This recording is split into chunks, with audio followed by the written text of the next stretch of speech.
If you observe any social space, a crowded room, a boardroom, a casual dinner, you will notice a strange kinetic law at play. Most people operate as satellites. They enter a room and immediately begin to orbit others. They subconsciously alter their posture. They raise the pitch of their voice to sound non-threatening. They nod frantically to show compliance. They are constantly adjusting their own signal to match the temperature of the room. And then there is the anchor, the person who does none of that. They don't perform, they don't fight for attention, yet the room naturally reorganizes itself around them. Today, we decode the physics of social gravity and the unspoken rule of commanding respect without saying a word. In physics, gravity is determined by mass.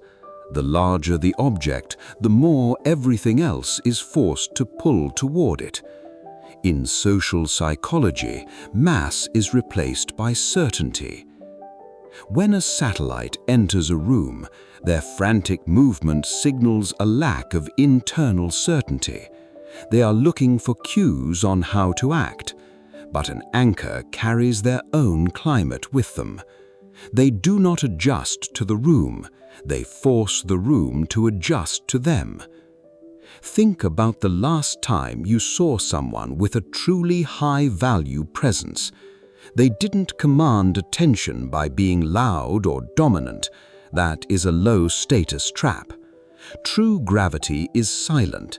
It is the psychological comfort of a person who is completely self-contained.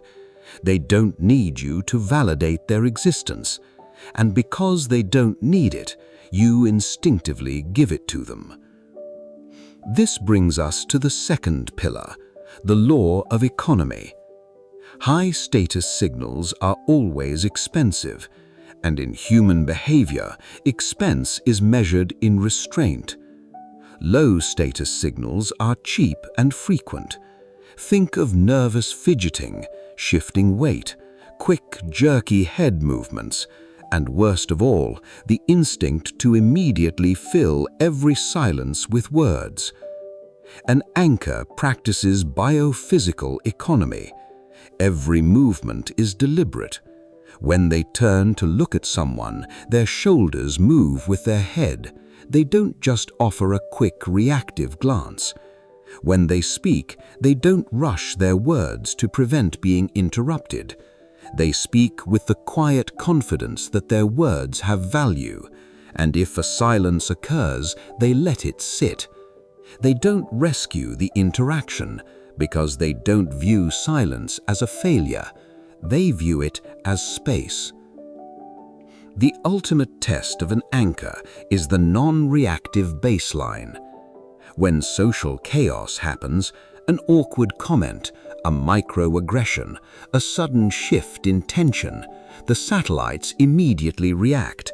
They laugh nervously, they look around for social cues, or they become defensive. Their emotional state is fragile, easily manipulated by external forces. But the anchor observes. They treat social tension not as an emergency, but as data. When someone drops an insult or an awkward remark, the anchor doesn't instantly snap back. They look, they process, and they choose whether or not to even grant that person an emotional reaction. This non-reactivity is terrifyingly powerful. It signals to the collective subconscious that you cannot be easily moved. You are not a leaf blown by the wind of other people's opinions. You are the tree. We live in a culture that rewards the loudest performer. We are told to self-promote, to network, to fake it until we make it.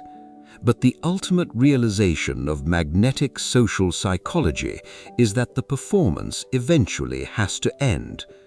You cannot build a legendary life on a foundation of exhaustion. You cannot spend your 20s constantly adapting your frequency to please a room full of people who are just as terrified as you are. Stop orbiting, drop the masks, stop trying to make a splash, and simply become an anchor. Because the people who command the most respect aren't the ones who demanded your attention. They are the ones who held their ground so perfectly that you had no choice but to find your footing around them.